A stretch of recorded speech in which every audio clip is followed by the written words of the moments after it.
15 Things You Didn't Know About Queen Elizabeth II. Welcome to alux.com, the place where future billionaires come to get inspired.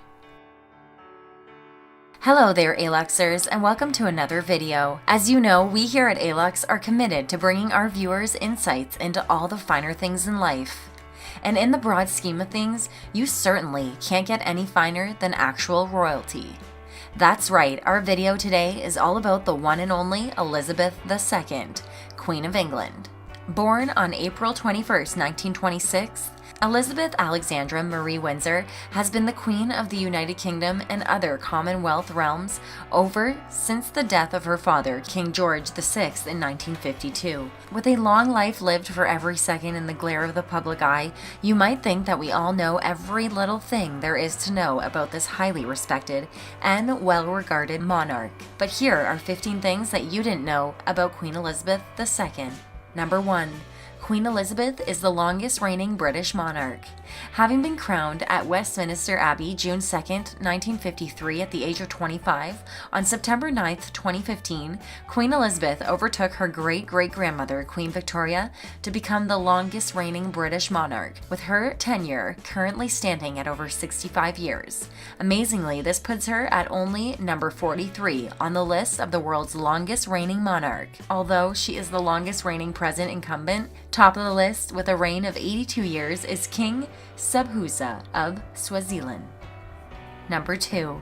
She has 2 nicknames.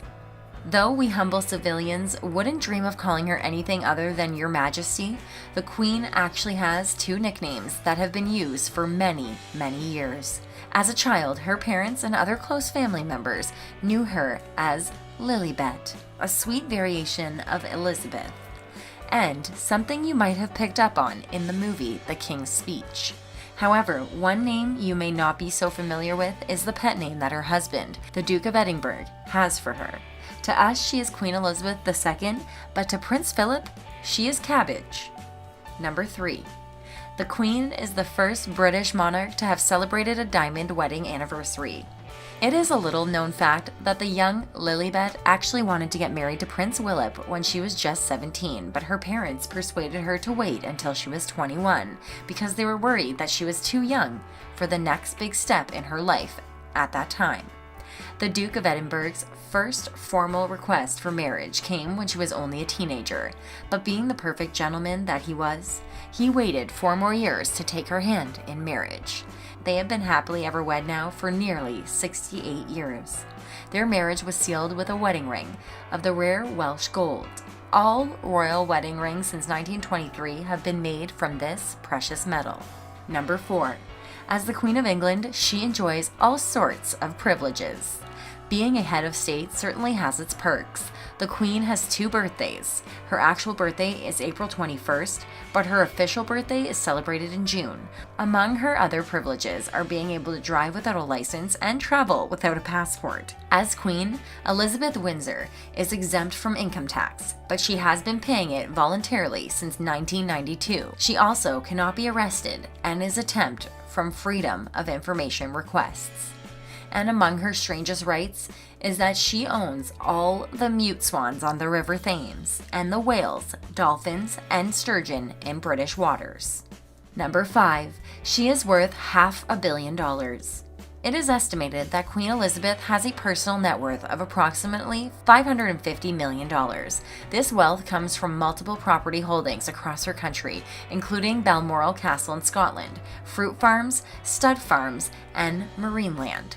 Of course, being royalty, the Queen also possesses lots of valuable art and fine jewelry, including a collection of Fabergés. However, many of the iconic associations with the Queen, Buckingham Palace for example, are not actually owned by the royal family, instead belonging to the state. Number 6. The Windsor family wealth is $30 billion. When you combine the personal fortune of all members of the Windsor family, into a figure that represents what is known as the Crown's estate, it is estimated to be $30 billion. This includes all the Queen's children and their spouses and children, and also the top rank of British royals, including cousins and nephews and nieces of Elizabeth II. Number 7. The royal family contributes an estimated $58 billion to the UK economy. This figure is quoted by Brand Finance in February 2017. It is an unprovable figure as it is made up of a tangible and intangible assets such as goodwill and tourism generation. The company valued that tangible assets of $26 billion. It estimates the long-term value to the British economy, that is the intangible assets, at $32 billion. Number 8. The Queen is paid by the sovereign grant. Although massively wealthy in her own right, the Queen is effectively paid for her role as the British monarch, and the royal family is financed mainly by the hereditary revenues of the Crown. Prior to 2011, the official expenditure of the senior members of the family was paid for by the civil list, which awarded an annual amount. The civil list was replaced in 2011 by an Act of Parliament which introduced the sovereign grant.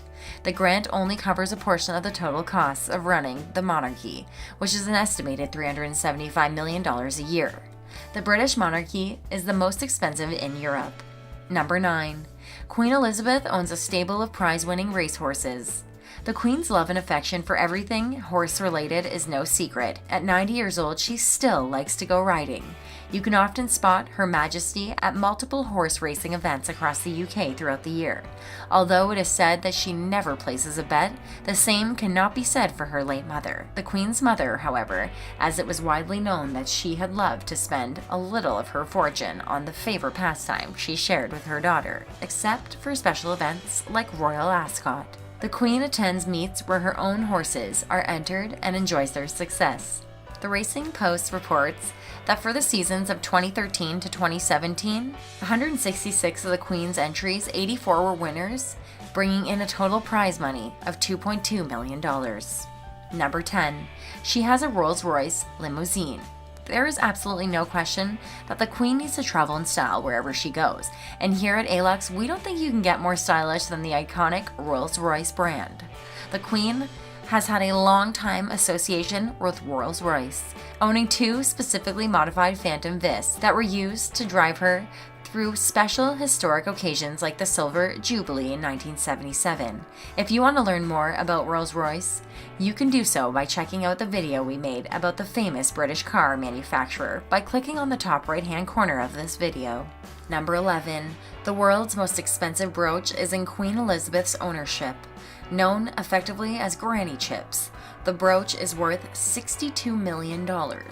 It is called Granny's Chips because it is made from cuts of the famous Cullinan diamond. This diamond was found in South Africa and presented to Edward VII in 1905. It was cut into various stones, with 2 being set into a brooch for Queen Mary. One stone is a 94.4 carat pear shape, and the other is 63.6 carat cushion shape. Queen Elizabeth inherited the brooch in 1953. Number 12.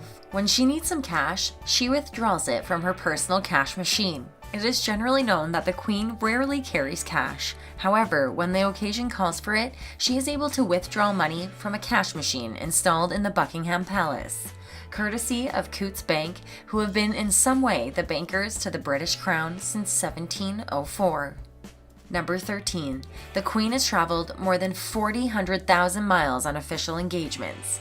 In 90 years, Queen Elizabeth II has visited more than 128 countries and made a total of 271 official trips, including 78 state visits. Of the 128 countries, Canada is the most visited with 27 trips, followed by Australia at 18 times.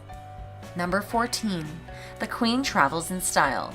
Naturally, traveling so far and so often requires comfort and luxury, and the Queen has a number of options at her disposal. Many of the official tours were undertaken on the royal yacht of Britannia. The luxury liner went into service in April of 1953 and took the Queen around the world until December of 1997, when it was decommissioned. For flying, the Queen has in the past used both commercial flights, always British Airways, and chartered royal jets. However, she no longer takes scheduled flights, and for train travel, although it is called the Royal Train, it is in fact a series of special carriages which can be hooked up to the locomotive of the train company on whose network the royals are traveling. Number 15. The Queen has posed for more than 150 official portraits. As the British monarch, Queen Elizabeth's picture is seen by millions every day, as her head is featured on all UK banknotes and all UK stamps. There is also an infinite number of photographs featuring the Queen, and anyone can create an artwork using her image. However, there is a finite number of official portraits. They are specially commissioned. They might mark a special occasion, such as a birthday, anniversary, or a royal birth, etc. Or they might be commissioned by an organization with whom the Queen has a long-standing association. The last official portrait was commissioned on behalf of the British Red Cross, for whom she has been patron for 63 years. We've reached the end of our insight into the very privileged life of Queen Elizabeth II. We hope you were fascinated by what you have learned. We'd love to know your thoughts on royalty. Are they an outdated institution, or a much valued tradition that is still significant in the modern world? Please leave a comment to let us know. And as a thank you, we leave you with one last bonus fact. The Queen issued a writ against the Sun newspaper. The royal family has had an up and down relationship with the British press over the years, but was forced into taking legal action when in 1992, the Sun newspaper published the full text of the Queen's annual Christmas broadcast on December 23rd. A writ was issued. The paper apologized and paid damages of €200,000, the equivalent of $250,000, which was then donated to charity. Thank you for spending some time with us, Alexers. Make sure to like and subscribe so you never miss another video. We also handpick these videos, which we recommend you watch next. You can talk to us on social media or ask us questions on our website at alex.com. Thank you for being an Alexer.